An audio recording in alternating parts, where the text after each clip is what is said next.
Hello, everyone, for episode 300 of Positive Talks, which is insane to me. Thank you so much for all the support. I appreciate all of you that have come along for this journey, and I'm super excited to be wrapping up 2023 with such an amazing number of episodes. Hopefully, you all have been having a great holiday season. I'm definitely looking forward to 2024.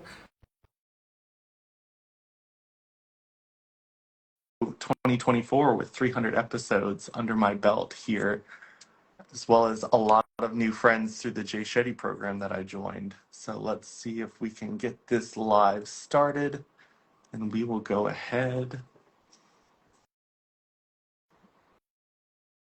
Waving. There we go. Hello. Can you hear me? Yeah, can you hear me? Yes. Awesome. I love that you got lots of plants behind you. Thanks, man. Yeah, it's the podcast studio, kind of makeshift. It wasn't set up for remote, so this is kind of a makeshift, and I think it turned out all right. Yeah, I like it. I love it. How's your day been going so far? It's good. Got my workout in. I pushed it a little bit too close to this talk, so if I'm slightly out of breath and I make it worse with fast talking, bear with me. I love it. Other than that, good. Yeah. Caffeine, limited the intake. That's always good before talks. What about you? How's your day? Yeah, it's been good. I woke up and journaled a little bit and then realized that I needed to walk the dog right before the live. So I just got back from running up some steps to get back for the live. So we might be both out of breath today. Perfect.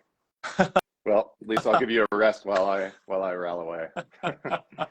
Awesome. Well, I will go ahead and let you introduce yourself so people know who you are, and then we can jump into a conversation. Cool. What's up, guys? Thanks for having me, Ben. This is awesome. I'm really excited. It's my first time ever doing something like this. So Awesome. the show's new. I'm Trevor Burrus. I'm the host of a show called the Vibe with Humanity podcast. It's a platform for everyday people to come on and share their inspiring stories and show us that we're all human. We're all fighting the same fight. We're all trying to get through life, and we can endure a lot more than we think. So if you're local to NorCal and you have a story you want to share, hit me up, DM me. And check us out on YouTube at Vibe with Humanity. So it's been getting really good responses. We got 40K subs in the first month on YouTube, and people are just really liking stuff like this. People are kind of sick of AI and canned content and $10 million YouTube videos, and they're like, can we just hear real people talk? You know, like that's what they're craving. So I think guys like you and I are bringing people what they want. That's awesome. Yeah, that's very similar to why I started Positive Talks. I wanted to share just normal people stories so people could see the people behind the photos and edited things online, because I think we all need a way to connect with each other deeper. And I think social media and a lot of the technology is pulling us further apart. Oh, yeah. So anytime we can kind of show people the beautiful like stories of others and how you can connect, I think you should take every opportunity for sure. 100%. Yeah, I looked at your profile. I think it was, I don't know, message request or somehow I came in contact with you and I looked through your profile and it just felt good. Like the colors were bright, there's smiling faces everywhere. And I'm like, okay, this guy he's on the same frequency as me. We're trying to push this out. And then you said, hey, I do this show, Positive Talk. So fantastic fit. Thanks again for having me. Yeah. It's funny because when I started picking up my vibration, because 2020 was really starting to get me down, there were so many things just weighing on everyone's shoulders. And I was like, what can I contribute to kind of help like move us along in a better direction? And when I started this series with a couple of my friends to just start a few episodes, people started reaching out and saying, I really love what you're doing. And like that raised my frequency. And then it's just started naturally Yes. attracting so many people. And I was like, wow, I love Yes. this. And sometimes you just have to give people space to be vulnerable and open, and people connect with that on such a deep level. And I was just like, okay, let's keep doing this, because the original plan was to stop after the elections in November that year, because I was like, we just got to get through this election year. Sure. And then I was just like, this is the best part of my day. I don't want to quit. Dude, that's awesome.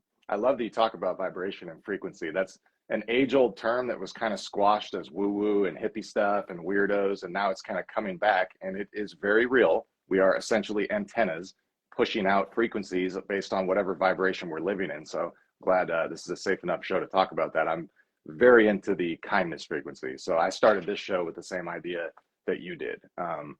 I really like talking to people I don't know and just connecting with them really quick. I'm really good at just kind of gauging someone and learning their humor really quick and figuring out what they're going to like to talk about and what they're not going to like to talk about. So I'm like, hey, let's make a show out of it. And I was just going to put a cell phone up and like sit down and film people. And once I got started, I was like, you know what? Let's go all in. So I'm now a YouTuber. I love that. And I think more and more people are connecting with that. I think if you look back to like when we were young, we had like celebrities where we had their lives broadcasted in a very scripted way where they showed very glamorous lives where they wanted you to believe like this is the goal, this is what you want. And people were stressing themselves out and comparing themselves to celebrities. And then you had Yeah. celebrities trying to live these lives that were supposed to be portrayed to their audiences and forming tons of mental illnesses and addictions and things because you can't live that way. Like you can't be perfect. And to live life in fear of screwing up is just really hard. So I love that you're seeing content creators and celebrities starting to branch out and show more authentic like journeys that they're on instead of trying to create that picture perfect image that no one can really live up to. No, nobody can live up to it. And it messes a lot of things up. It messes people's diets up. It can cause eating disorders. It messes up their finances because they're spending money they don't have to look good in a post. And it can really lead to a downward spiral. And you can't keep up with that perfect life. And I think one of the only things that you can control is how you treat other people. And I spend a lot of energy trying to perfect the frequency of kindness. And that's been a growth for me because I'm moody. I don't have the most stable psyche. I'm very open and honest about that. So there are days where I'm like, hey, this is not going to be a day where I can chat up a stranger, but I'm damn sure I can be nice because I've been practicing it. So when someone steps on my toe or something, it's not this over the top reaction. I'm trying, okay, keep the cortisol low, keep keep being kind. But I think so that's the point of the show. It's called Vibe with Humanity, about raising people's vibration and then finding the vibration of that most people can relate to. And so kindness, that's what I'm hoping to inspire. I think you and I are on the same page. Awesome. So tell me a little bit about like your journey on this earth and what kind of led you up to this point, because I know that we've all got stories and reasons for why we choose to do what we do as adults. So tell us a little bit more about that. Sure. Thank you. Well, first off, I'm brand new to this. I haven't had social media in 10 years. I can possibly even longer. I have LinkedIn for resume purposes, but I'm really new to this like fast-paced, hyper-connected technology, buttons, clicks, dopamine hits on the screen. I'm really new to that. And so even Yeah. joining the live, I've been here for like 20 minutes researching how to join the live. Like what does it look like? Where do I find it? So I'm really glad I made it in person. But I just retired from 20 years in corporate sales. 10 was most recently in big tech, Oracle, Apple, ADP. And the problem with those, you make a great living and it's incredible. And I have nothing bad to say about those companies. But if you don't drink the Kool-Aid and let those become your identity and you need to eat, sleep, and drink corporate if you want to stay healthy in there. And I just couldn't do it. I couldn't go both feet in. It was always kind of a means to an end. Entrepreneurialism, if that's a word, runs runs on both sides. We'll make it a word now. Runs Yeah. on both sides of my family. So that led me to where I am now, giving a go at this digital content creation. So I love seeing guys like you and studying what you're doing. And I think, as you mentioned, you get what you put in, right? And I don't mean that from an effort standpoint. The harder you work, you grind your teeth, and you're going to get more. I'm talking about what intentions do you have? How are you treating other people? What is your messaging? What are you highlighting from your guests? Are you highlighting the most horrific parts to get clicks and to get real likes and stuff, or are you representing and honoring their story properly? So if you do all that, I believe you're going to be successful anywhere in life. So that's kind of how I got here on YouTube. I'll see if I can condense my story. So my story has a good amount of shock value. I'll try to stay out of that because we've all got that. You know, we've all conquered adversity. So I was born in Roseville. It's outside of Sacramento, about 20 miles north. Okay, I'm talking myself out of breath. Damn it. 20 miles north of Sacramento. I've lived here my whole life, except for 2 years where I went to a reform school. I don't know if you've heard of the troubled teen industry, but those programs are shut down now. I was actually at the same school with Paris Hilton. So she has a documentary on YouTube, I think, where she goes over the multiple troubled teen industry places she's been to and the abuses she endured. And she was at the one I was at for about 3 months. So that's my little claim to fame in life. Love it. Anyways, I was different as a kid, and I would get invited to someone's house once and never again because somebody got hurt, something got broken, somebody was really rubbed the wrong way, or it was just too much. And so I got more and more isolated as a kid, and I also couldn't do school well. So by first or second grade, I was in special ed classes. I was removed from the normal place where kids go to school. Like, hey, you're way too disruptive and you can't even do basic schoolwork. So you're going to go sit in with people that aren't like the rest of us, you know? So that told me pretty young that you're different, you're messed up, you're bad. And so I received a lot of negative feedback, and it was not fun that first, first 30 years. But anyhow, I was diagnosed with ADHD pretty young. And that was before that was a thing. It was not like there was nobody in my family. It was like, oh, cool.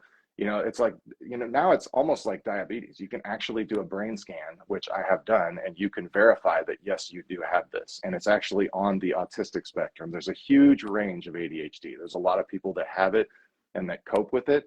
And there's a lot of people that have it and need meds. And there's a lot of people that have it and don't know it. Those are the ones I feel the most sorry for, because if you are struggling with that, it makes every part of your life hard, socially, personally. Your whole life looks like a tornado and you look lazy. That was the hardest part for people to grasp, is like, I can't get myself to do anything I don't want to do, but I also have this incredible ability to like lock into something and solve problems that nobody else can. And so the school system was not a fit for me, and I didn't do well with other kids. If there was too much stimulation and just too many other people bouncing off each other, my energy level would just go through the roof and I couldn't control myself. And all of a sudden I have a thought like window break, and then that window's broken. And everybody's like, what the hell are you doing? You just broke a window. I'm like, I didn't want to either. It just happened. You know, you guys got me too excited. Yeah. So I got sent to my first, I'm just going to lay it out, whatever. So I got sent to my first institution, we'll call it, around 10, and it was an inpatient program. And I remember being in there thinking, I shouldn't be here. Like, these are not, I'm not like these people. I mean, there was people in helmets, there was people getting strapped in straitjackets, getting, Seroquel shots in their butt, call it the booty juice. And then they would see them the next day. But I'm like, but I'm here, so I got to try to look at this. So I had some cool realizations in there. I came out, I kind of went back to the same behaviors because I just couldn't help it.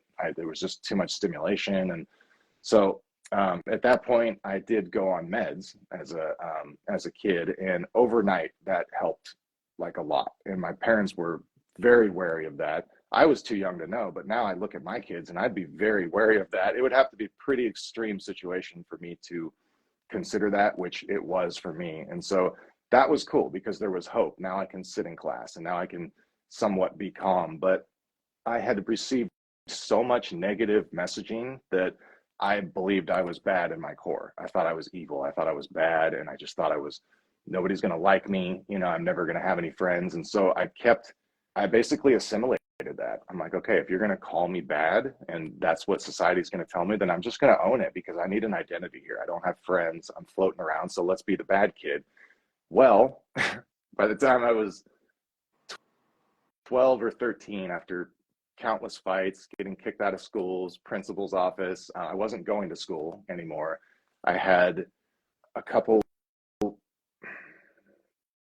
I had gotten in trouble, we'll just say that. And so I was 14 looking at several years in juvenile hall or military school till 18 and 5 years of service, or a 2-year reform program. And I thought, well, that's the winner. Be out in 2 years, and it might have been the winner because my life is beautiful now, so I can't say I'd change anything. But that was really intense. It was based on the CEDU program. So it's called CEDU. My program most specifically was called the Cascade School. And there are others that are far worse than mine. I'm not going to say I went through the worst program possible. Paris Hilton was in some ones that were far worse than mine, well, I don't want to share her story. I don't know her story. I don't know Paris Hilton, let's be clear. I was with her for like 3 months at one of these places. I'm not trying to name drop.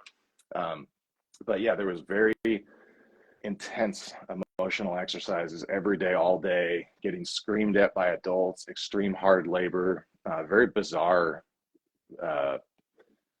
exercises too. Like I said, there's a lot of shock value stories in there that would really make people look twice that I'm just not going to go into. So, but the good parts of that is, and first of all, I want to say the good part of having ADHD as a kid is I did have the ability to be more creative, like I said, and lock into things and just kind of have more fun. I was always down to have fun. So I don't want to make it sound like I just had this horrific childhood. It was very tortured internally, but externally, born into a very nice family. I had no needs or wants. I was not poor. I was not beat. I never went hungry. It was all in here. So the good part of that school, circling back, was that it taught me how to do school. By the time I went there, I had dropped out of school at like 13 or 14, just roaming around during school hours, smoking weed, doing drugs, like getting into trouble, hanging out with older kids, skating, getting into fights, So this place taught me how to do school again, which served me very well. And they also taught me hard work. Like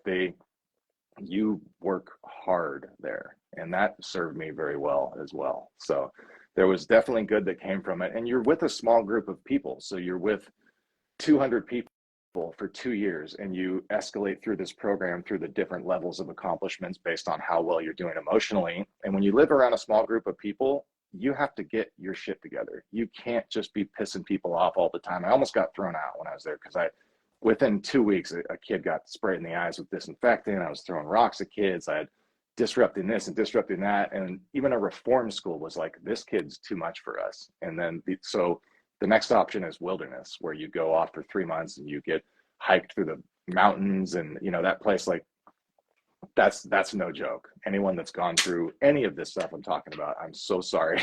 I really am. But the wilderness, like, you'd wake up there, if there was kids that were not really getting along in that program, you'd wake up and their bunk would be cleared and everybody's like, oh shit, he went to a wilderness.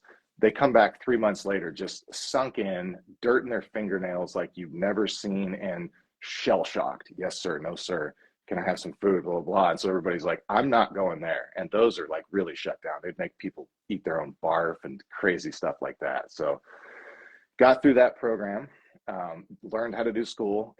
I did get reformed, but I also incurred a lot of damage emotionally. And so I came out from this very sheltered, to be clear, I feel very lucky I got to go there. It was either juvie, military school, then war, it turns out, or this place that actually there was a lot of good from it. I learned how to work hard. As I said, I learned how to exist around people and not constantly be upsetting people. I learned to control my impulses, and I learned school. So a lot of good came from it, but the damage was, coming out. So the program was designed from 16 to 18 and then straight into college. It was called a college prep school. I went at 14 to 16. So I came out from this sheltered, highly emotional environment where it's safe to express yourself and be yourself, to public high school. And that was, that was a shock. I could not believe the way that was just a shock in a lot of areas. And so once again, I couldn't relate to people. In that controlled environment, my ADHD symptoms were pretty subdued, because if you mess up, there's extreme consequences. And I'm talking very extreme, like stuff that we're just not gonna get into. And so regardless of how you're doing upstairs, you do learn to suppress a lot of impulses and stuff. And that works in those extreme environments. But when I got freedom again, when I got out, it didn't work. So old behaviors, excuse me, started coming out again, and all of a sudden I can't relate to people, and all of a sudden I'm getting in trouble, and I'm snapping at people and like having altercations and fights again, and now people don't want to hang out with me again. And so here we go. I'm the bad kid. I'm in trouble. I'm isolated. I can't make friends. Well, there's always acceptance in the drug crowd, right? So that became a natural fit, um, which it started with weed because I enjoy weed. I do it responsibly now. It's a small part. It's one tool in my mental health toolkit. But back then, when you're a kid, before my brain was developed, and I'm just looking to escape and get loaded and not be myself, that's not a healthy place to be. Weed does not. I don't recommend weed for a 14-year-old, 12-year-old like I was doing it. Um, and so I got into the weed crowd, and that was right before the so what happened is, let me think about this here. I want to frame this. So I got in some trouble after I got in some trouble after I turned 18. So I ended up with some legal consequences, and part of that was drug testing with no more weed. And so around that time, when my weed got taken away, I hurt myself. I was jumping out of a 50-foot tree from a branch that I had done my whole life. So you have to jump out, you have to jump out 10 feet to clear this pile of rocks, and there's another about 35, 40 feet to the water. And I'd done it a million times, but I'm big now. And so I went to jump, and I stepped on this branch and went right through the branch. And so I started falling headfirst towards these rocks, whipped my foot around to at least break my fall, and my ankle just went completely snapped. And so had to rock climb out with this ankle behind me, all gimped and stuff. And what happened was they prescribed me, I had to get kind of an emergency, put it back in place surgery. And they prescribed me opiates. And I think I was, I don't know, 19 or 20 or something. So my weed was removed and this was a major coping mechanism of mine. So weed was removed, and now I was given opiates, and I took some of those. And as soon as those set in, I was like, oh, I'm fucked. Like, this is not good. I like these way too much. And they gave me like 150, and I probably could have gotten by with just Tylenol. So that led to abuse of those things for quite a few years. And that went to some very dark places, along with I thought I was like an addict, an alcoholic, things like that. I just developed very bad coping skills, and it went down. I abused drugs and alcohol very heavily, and it led to some very bad things. And so we'll skip the shock and awe war stories, which there are a lot in that 5 years. There's quite a few my whole life, but along the way, I did pick up a couple like really loyal friends that I'm still friends with to this day. I don't have a lot of friends and a lot of acquaintances, but the people in my life I consider family. I mean, I got people I can call in the worst possible situations, probably 3 or 4 of them that will be there for me. And that's more valuable than, for me, that is more valuable to me personally, enduring life with mental illness and different challenges and traumas, than a bunch of, being able to throw a party and 200 people come. That's awesome too. That's super fun, but I like family, So anyways, I picked up a few of those, and they kind of helped me get into the different sort of treatments and stuff to get out of that. I ended up we'll just skip all that, but I ended up, so about 25, 26, I got cleaned up, and I realized real quick, okay, shit, like everybody that I grew up with is graduated, and now they're working, and I'm like just getting clean. So got myself back in school. Got a job at Ace Hardware, which I was so proud of at the time. I couldn't believe I was hanging out with, I was in a very different walk of society by the time I was 25, hanging out with people that most people will never encounter in their life. Very hardcore people. And I'm not one of those. I'm a suburb kid that got caught up in some crazy stuff. I'm not a gangster. I'm not a tough guy. That is not me, but I ended up in that lifestyle. So it was not fun. It was not comfortable. So got cleaned up at 26, job at Ace Hardware. I put the badge on. I had the walkie-talkie in. I felt so cool. I'm like, oh man, life's going well. So I joined a self-help program. We'll just leave it at that. And that was great for me for a long time, until that program became detrimental to my mental health. And I could see, if I keep doing this, I'm absolutely going to end up drinking again, or back on drugs again, or whatever this looks like. This is not working for me anymore. So, but anyway, so 26, went back to school, powered through that, got done in 4 years, 3 or 4 years. I had done some prereqs and stuff in my, I don't want to sound cool. Like I did college in 3 years. I suck at school. I don't know how I did college. I hustled my way through it. School is hard work. Of course it takes intelligence, but it's mostly about working hard. Can you manage time? Can you hit deadlines? Can you self-impose discipline? You know, that sort of thing. So anybody can do school, but I really don't know how I did it. So anyways, graduated at 30, and my whole thing was, okay, I am going to make up the ground I lost from, 18 to 26. I'm absolutely going to, whoever gives me a shot when I graduate, I'm going to tear the world a brand new one. And I did. I had extreme success climbing the corporate ladder, and well, we'll get to that. But in the meantime, from around 27, I met a girl who's now my wife. The problem was I wanted her to be my wife very quickly, and she didn't. I thought we were together, and she didn't. So you can imagine what kind of, and I'm a relationship guy. Like I'm a loyal friend. I connect with people. I feel so deeply. So there were some pains that came from that were some of the hardest things I've ever gone through. And I feel kind of soft admitting that. Of all the stuff I've literally died once, and I've faced death twice. I've had a cast on every limb twice, stitches over 13 times. Nothing like what my now wife, I love her. I'm so lucky to, nothing compared to that pain. So if there's any emotional people out there like me, and you've gone through something like that, I'm so sorry. It will get better. But anyways, so graduated college, met her.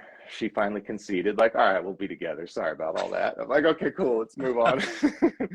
But, well, the problem with that, if I get really honest too, is that I didn't treat her well after that. And there was no physical abuse or anything like that, but definitely I was a dick. And and there was mental abuse, just like being a jerk, just being an asshole. Like that takes a toll on someone. And first of all, I didn't know I was doing that. I was so hurt by her that I figured, well, this is your fault. I'm acting like this. And this is all subconscious. I didn't learn about this till later. I am not that person anymore. I was young, full of hormones, mentally immature, like, this whole thing. And I had gotten hurt. And so thank God she stayed with me, because she's a pillar. So anyways, we graduated college at 29. Yeah, 29. Had a baby within a month, got the big corporate job. I had hired a lawyer to get I took a student loan out to hire a lawyer. Yeah, I guess I don't think that's illegal, but you take a student loan out, as long as you pay it back, they don't care what you do with it. But anyway, so this lawyer expunged all of my records, which they're not erased. It just says that, hey, it's changed to a different place so you can get a job or whatever. And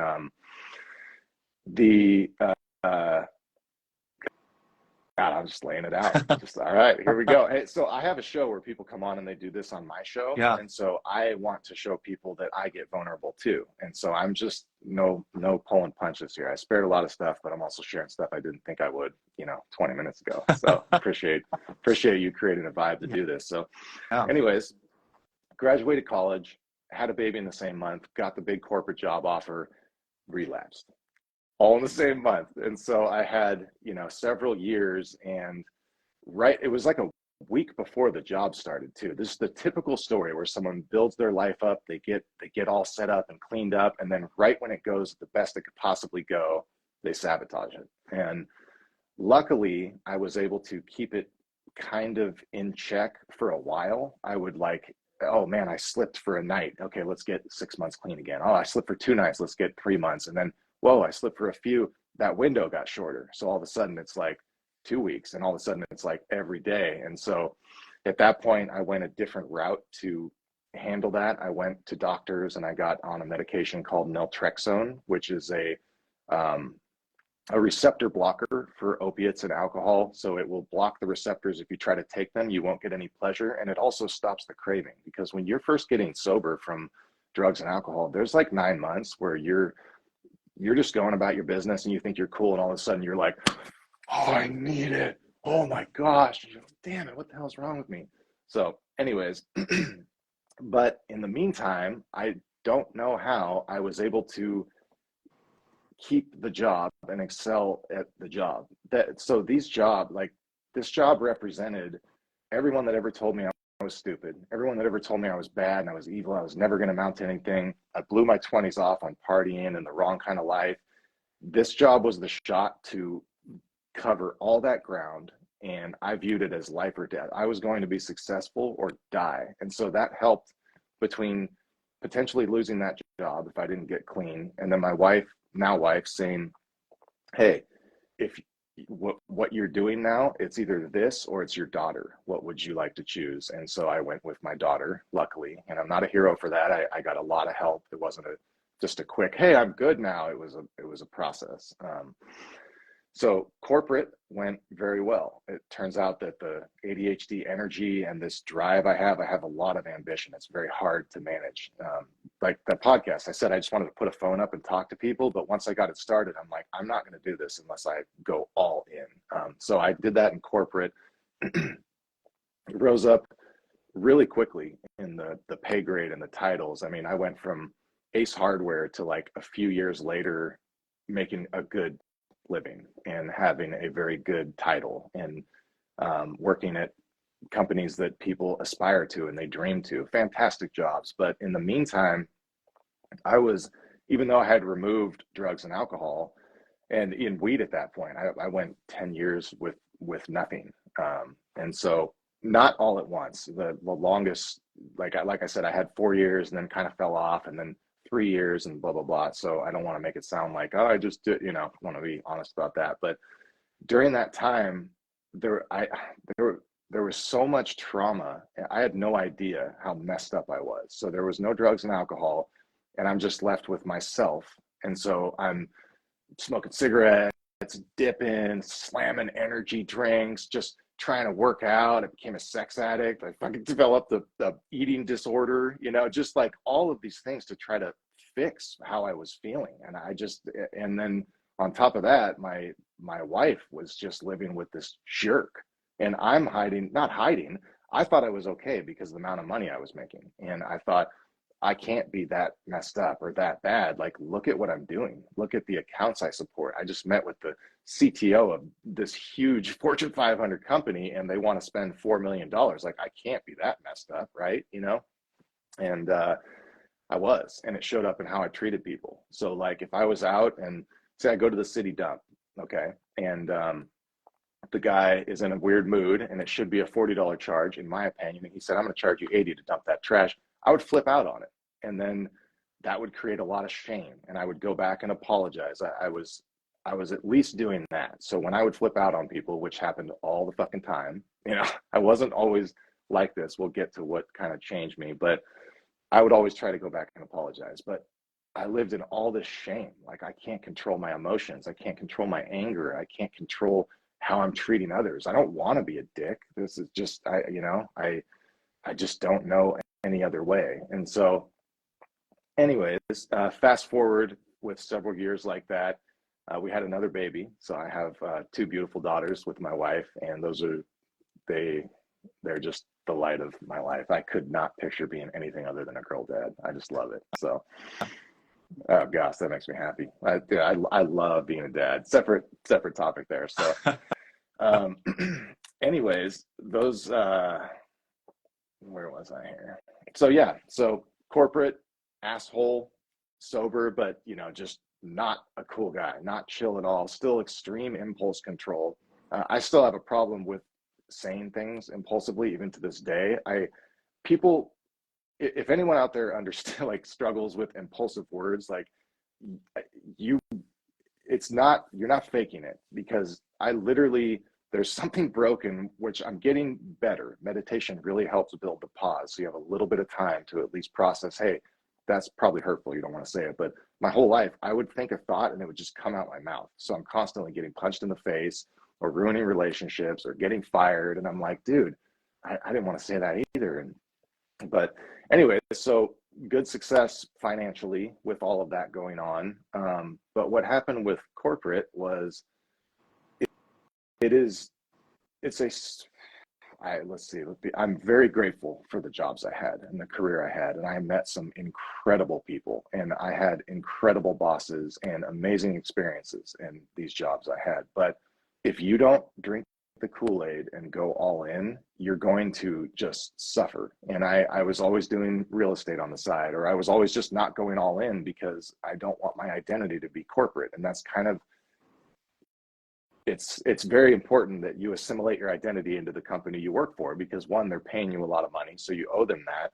And then two, that's how you become successful. Well, I just couldn't do it. I just didn't relate to the people I was around. I'm working around people who have master's degrees and have been in their field for 30 years, and they're the top of the top. And I'm like, guys, I was just doing drugs in public bathrooms like 5 years ago. You know what I'm saying? Like, I am not this guy. I'm not gonna like kumbaya and drink the Kool-Aid. Well, the problem is the why ran out for me. And so I was driven by I just wanted to be successful at any cost. I didn't care what that looked like. I really didn't even care what that paid me. I just wanted to make up lost ground and be proud of what I did for a living and become successful. And so that ran out after I became very successful. And I realized, okay, the imposter syndrome wore off. I am that guy. I'm doing very well, but that's not enough to sustain these quotas that increase 20% year after year. It's just not. It takes extreme grit and discipline. Anybody who's doing corporate sales, I bombed out. I couldn't my hat is, I have so much respect for you. If you can do that more than 10 years, 20 years, that's a different mold, people that can hang in that kind of thing. And I just couldn't do it. And so I became very depressed. I became very bitter and pessimistic. And what happened is I was like, dude, I got to get out of here. I don't know what I'm going to do, but I had done some moves in real estate by then. So I had a little bit of a cushion, and I got my real estate license because I'm like, hey, if you're going to leave, let's at least have another thing to fall back on right away. And so a little bit of rental income, little real estate license. Okay, I can make a go. And so I was going to leave whoops, hold on, let me put my phone in. Do not. Okay, I'm back.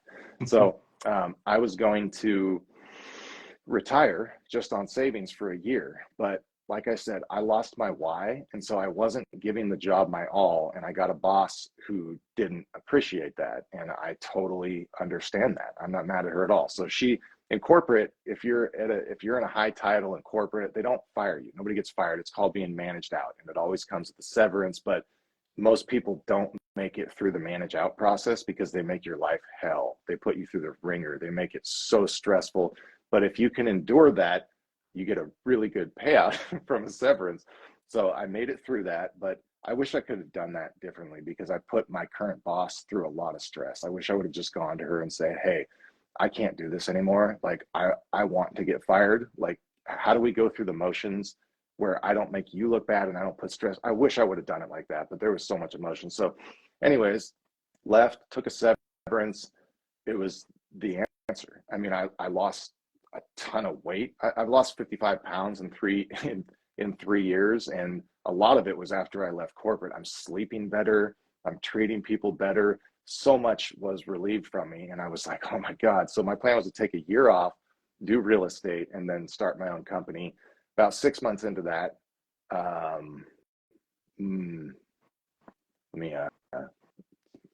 so about 6 months into that, my daughter comes to me, and there's a lump in her arm. And so we said, okay, well, we better get that checked out. Well, it turns out that it was cancer. And so it's a type of cancer that can spread to the lungs. And so they did a lung scan. They did a lung scan, and they saw like little nodules in there. And we didn't hear from the doctor. We just got the scan and the thing, and it said, hey, it looks like metastasis stage 4. And so we spent 4 days prepping on how we're going to tell our daughter that, there's nothing we can do, and how we're going to tell her younger sister that there's nothing we can do. And that forever changed me. And what happened was the worst part of that, like the day 2 or whatever. I have my hair done and I'm out in public and I'm just talking to people, getting coffees, and I'm still smiling. And I realize, holy shit, dude, like these people have no idea I'm going through like the worst thing that you can go through in life. How many other people have I been mean to or rude to that are going through something like that? It made me want to puke with regret and not even shame and self-pity. I just wish I could change every time I was ever a jerk to anyone, because I don't know what they're going through. And that's the point of this show, is I want to show people, Vibe with Humanity. I want to show people that we're going through crazy stuff. And so it's very important to be kind to people. It's the only thing we can control. We can't control much else other than interacting with fellow human beings. And so I realized right then that I want to be kind, and I'm never going to do another job that's going to cause me so much stress that I can't be kind. And just to skip the cancer story, it ends well. Just so you know, my daughter's good. The cancer's out. She's had a couple of surgeries. There's nothing in her lungs. Like, we're good. It's a closed chapter. But it also showed me, like, I learned empathy. I thought I had empathy before that point, but I only had enough intellectual grasping of what that was for selfish gain. So I could recognize what this person needs or doesn't need emotionally, enough for me to like gain something. I viewed the world through a very me lens. Like, one of my kids could come up and say, Dad, I'm not feeling well. My first reaction is, oh, how does this affect me? It's embarrassing to admit that, but I've grown through that, so I can admit it now. I didn't know it at the time. I was not choosing to be that selfish. I just was. So this shook me out of that. And since then, I became very serious about my mental health. So there's quite a bit more after that, but that's kind of the gist of what led to me starting the show, which was how you found me. And so I wanted to give people a little background about me. But now, first of all, do you have any questions on that? Because there's positive takeaways from this that I want to share too, Yeah. instead of just bumming everyone I out. mean, I love that you were able to go that deep and vulnerable and share all of that, because I do think a lot of people can relate to stories. And when it comes to sharing, a lot of times the biggest thing that holds us back from connecting is our stories that we hide and have shame around and don't bring to the light, so other people can show us that they can love us through that, and they can see us for the whole picture of who we are, not just the parts that we are trying to project that we know they will love. So I know that that's being able to share that is an amazing ability. So I appreciate you using this Dude, I space to appreciate you, share that. man.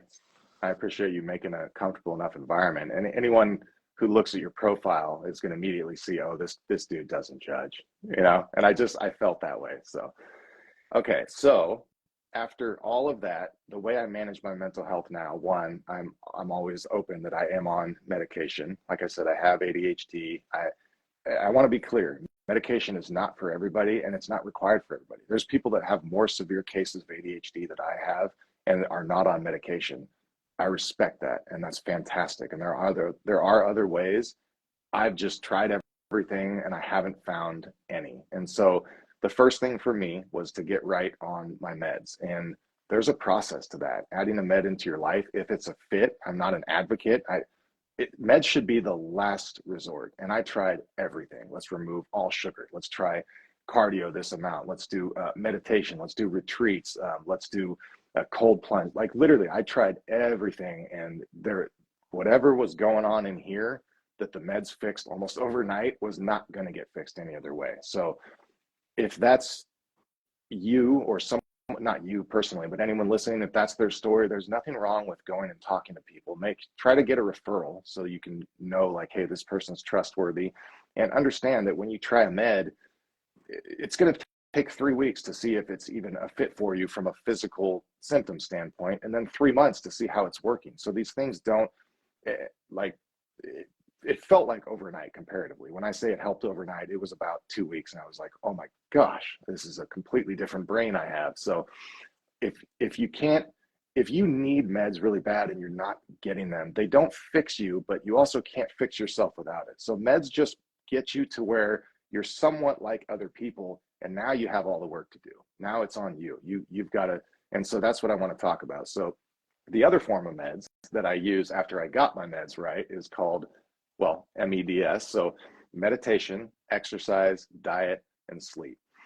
So I'll start with meditation because I think that can be misunderstood. And I think it's the most core piece to everything, because what meditation does is, one, you get to align your mind and body. You get to sync your head with your heart, and it, evens out neurons and blood flow. There's a ton of physical changes they can measure with the benefits of meditation, but it gives you the ability to separate your consciousness from your thoughts. And so all of a sudden, and this is a process. Meditation doesn't work in a week, 2 weeks, 3 weeks. It's like mental exercise. It takes time. And then if you stop, it goes pretty quick. It's kind of BS, but hey, it's 20 minutes a day. You got to tough it out. Yeah.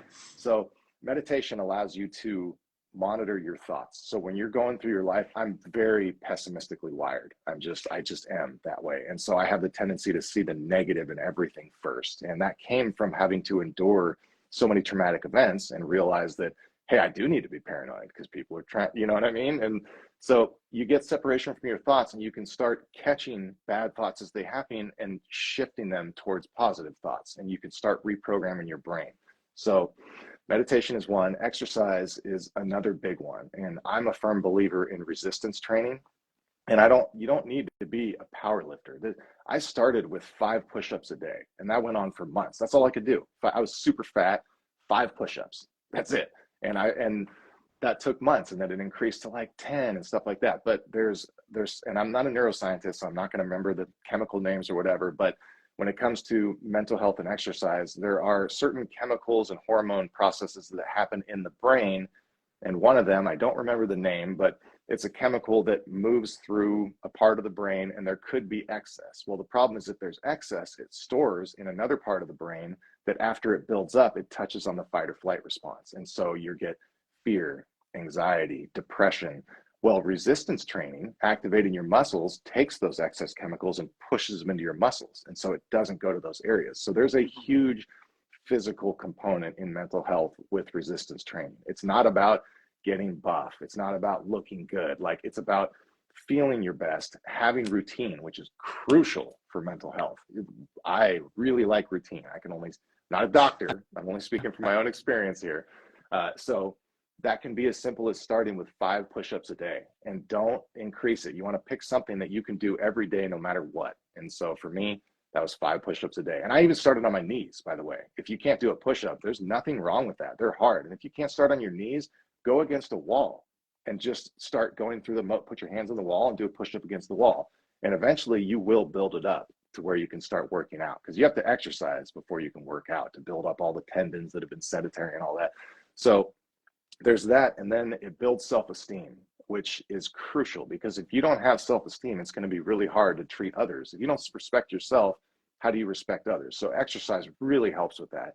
Then the cool part is, like, your body changes, clothes fit better, things get easier to lift throughout the day. You feel better about how you look. So meditation, exercise, diet is, for me, as I mentioned, I struggled with bulimia for quite some time, and it wasn't about being skinny. It was just like something I could control. My whole life's out of control, but I'm going to binge eat. I still struggle with food. I really have a problem with food. I have a serious problem with binge eating. It's ridiculous, but hey, bulimia is not just a girl thing, guys. Heads up. So diet for me is a big one, and I'm not a firm believer for myself in extreme dieting, removing all carbs, all sugar. I want to have it sustainable.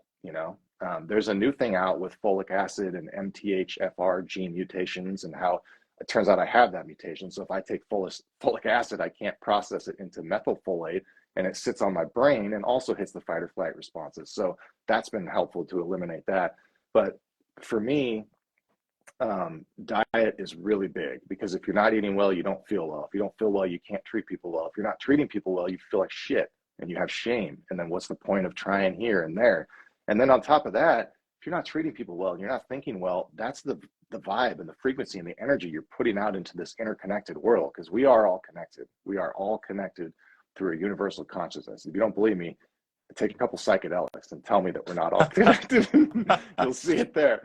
And so if you're feeling crappy about your diet, it's going to mess your sleep up. If your sleep is messed up, you're going to be irritable. If you're irritable, you're shameful. You can't do it, blah, blah, blah.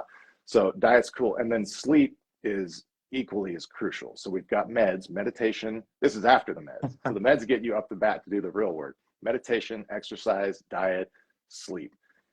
So one thing that's kind of misunderstood about sleep and circadian rhythms is when you wake up, it's about 18 hours after that your body releases melatonin. And then after your body starts releasing melatonin, there's several hours after that where each organ starts having a different process while you sleep. And I think the liver is around, actually, I'm not even going to take a stab at that. We'll just leave it at there. Organs do things while you're sleeping. They're kind of their own brain. And so I like to get to bed by 9 and 9:30. That is most optimal for health, but that takes serious discipline because I have FOMO every night. The kids are down. I get to hang out with my wife or just watch TV or zone out. I don't want to go to bed. Like, well, let's have the part. But if you can consistently get to bed between 9 and 10, that's going to for me, that takes care of a lot of problems. So that's my spiel. Meds, meditation, exercise, diet, sleep. I love it. And that's one of the things as a coach I try to get people to be aware of is when it comes to all of those things, they're so interconnected with one another. And yes, some people take the route of medication, but that is just one piece of the journey you have One to piece. take to get to where you want to be. Because I like to put it in the picture of like you can take medication for depression, but if you're still living with someone who's abusive, whether it's mentally, physically, that still exists and that will still trigger everything else that's going on. So the medication is there as a starting point, and then the work happens where you do have to start making those conscious efforts to create the change your body needs to be healthy, and it's different for everyone. So the journey of self-discovery and knowing yourself better, because even when you're with a really great doctor, you have to be able to tell them like, this is how I'm feeling. I feel this way after I don't get enough sleep, or I feel this way even after I get sleep. All of these things are important things for the doctor to hear so that they can help you on the journey of what medications would be best, or maybe this one's not really working the way it should be. You shouldn't be feeling that way. Yeah. But for us to know all of that, we have to pay attention to ourselves. We have to be aware of what's happening. And I think the more times people take that journey to self work and self like meditate themselves and understand that it's a journey, it's not easy. And a lot of times you hear people's journeys, and I love that you shared your full journey and didn't just share that last part, because it gives people a lot more of an idea of the journey a lot of people take before they get to that place that we see them now and go, man, I wish I could be like you. Right. It's important for people to see that it's a journey and you have to like stick to it and connect to yourself and want that life for yourself. Yeah. And it's a slow process and it's a lot of work. You're going to have what feels like 2 steps forward and 10 steps back, but it's not. If you look at if you're trying hard and you get meds, if you need them, but you follow the meditation, exercise, diet, sleep, you have a life coach or a psychologist. That's another thing. If you go to just a psychiatrist, they're not really trained or there to do cognitive behavioral therapy and reform, which is really needed because once they get you tuned up, like you said, now the work starts. So it is a slow process to make all of these changes. And I think it's important to surround yourself too with people that are on the vibration you're trying to get to, and people who are acting or have not necessarily. I don't like the whole hang out with people who have what you have, because for me that I lost a lot of years chasing circumstantial materialistic type of things. I'm talking about, if you follow these people home, how are they treating their wife? How are they treating their kids? How do they treat the Starbucks barista who accidentally spilled coffee on their shirt? Did they ream them, make them feel like crap? Oh, they were kind and they showed grace. Well, I'll listen to that person. Like, wow, I want that. So it's very important to analyze how people are acting when no one's looking, because that's another thing, is how you're acting when no one's looking is doing a lot more to people than they think. So integrity is one of my biggest core foundations, because people don't realize that you're not getting away with violating your own moral compass. You're not getting away with it. You might be actually getting away with it and you think you are, but it's taking a toll on you. And that's the energy you're putting out. You're getting negativity back to you. And it doesn't necessarily correlate. If you're stealing from your work or padding your expense account or faking gas mileage or whatever, it's not going to show up. It might not show up as like financial problems. So you can correlate, wow, if I stop stealing, it fixes that. It could show up as relationship problems. It could show up as all kinds of crazy different things like that. And so there's a lot that goes into mental health. And yeah, I wish I touched on that more, but integrity is a foundational pillar towards a good life, because you can't have self-respect without it. You can't have self-esteem. And if you don't have those things, you can't treat people well. If you don't treat people well, you're not going to feel well. You're not going to do better. So it's this whole bigger picture that you're familiar with. I think it's super cool that you're coaching people. So Yeah. It's interesting because when you're an empath, when you're a person who hears deeper than just words, you start to kind of hear, like, I've also worked in sales for quite a while, and I've heard people where they're talking about selling to someone and they're like, well, you have to like trick them into, and I'm like, what was that word you just used? Like, so you need to trick them? Like, that is not something you should be doing. Like, let's change that word. What's a word that you can say that's got a better feeling towards it? And serve. it's like, I can provide them the best benefits. I'll serve them this way. And it's like, you can hear it in people's verbiage, how they are analyzing what they're doing. And some people are navigating through life saying, I'm tricking people into giving me money. I'm tricking them into providing me what I need, instead of I'm providing a service and they're paying for it because they see the value in what I'm providing. Yeah. And I know that you said that you switched from the world of sales and that was like a level of success you were chasing. Mm-hmm. I know that when it comes to coaching people, getting them to define what success means is really important. So looking back at that like younger version of yourself that was chasing that success because that's what you needed to disprove everything else that you've been through, what would you say your new definition of success is that you're seeking to kind of move towards in life now that you've kind of had your eyes open to the journey that you're on? Mm-hmm. That's a good question. And if anybody has ever tried sitting down and making a list of what they want, go through your life. So, health, wealth, relationship, spirituality, and think of like 5 things that you want. It's really hard. It is very difficult to come up with what you want, to your point of asking people what success looks like. So, for me, going forward, I did the corporate ladder climbing. I made tons of money, all that. They say money doesn't buy happiness. It's true. It can buy peace of mind and it does solve problems. So it is important. But one thing I'm learning now is that if you focus on something you're passionate about and something that's good for other people, the money kind of finds you. And I know that sounds ridiculous if you're struggling with money. And I've been there. I don't have income right now. This is all brand new to me. So I'm going through this with you guys. If anybody out there is struggling, it's a recession. It's a crazy time to leave a big time corporate job and become a YouTuber, but here we go. So Yeah. success for me looks like having enough money to not worry about bills. I don't need crazy wealth anymore. I've been there, done that. I thought that was important. It's not. And it comes with a lot of stress and a lot of problems. So success is having enough money to not stress about bills, but also having a job and a lifestyle to where I'm not a jerk. I'm not so burnt out that I have nothing left for my wife and kids. So I want to find a life of balance. That's something that's a very new concept for me this last year and a half since I left corporate is balance, the yin yang of life.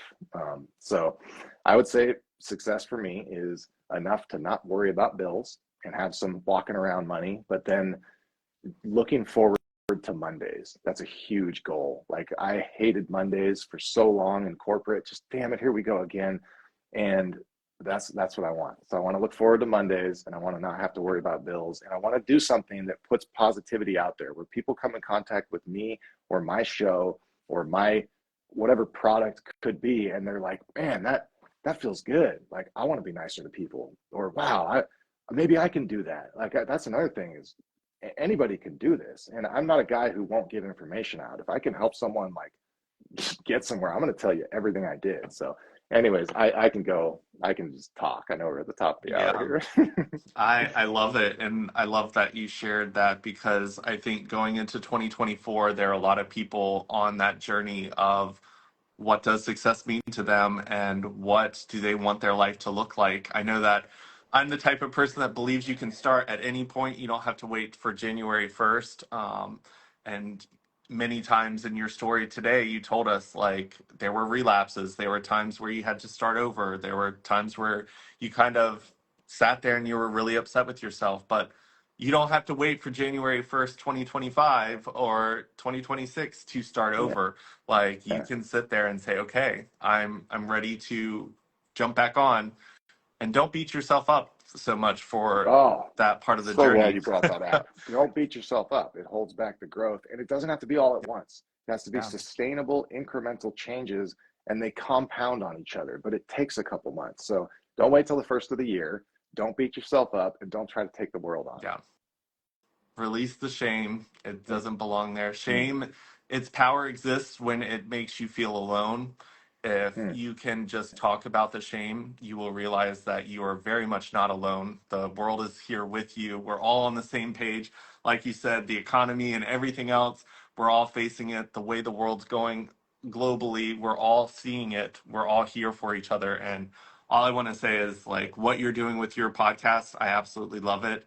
I want to see it continue to grow because I think that's a beautiful thing. And I'm just very grateful that you came on here to be my 300th episode. And yeah. this was a beautiful episode. I really appreciate it. Thank you so much. And same to you with the podcast, man. I can't wait to get 300. I'm filming one in an hour here. I'm super excited for this guy. He's a canine trainer, and he literally speaks dogs. So I got a lot of interesting questions for him, and I want to hear how he got there. That's So congrats on 300 episode. Thank Thank you you. so much for having me. This was awesome, man. You're pushing good vibes out. I really appreciate it. I'm glad we crossed paths. Thank you so much. And keep in contact. I definitely want to hear more about your story. Cool, man. All Awesome. right. Have a good Hey, one. thanks everybody. Bye. Bye.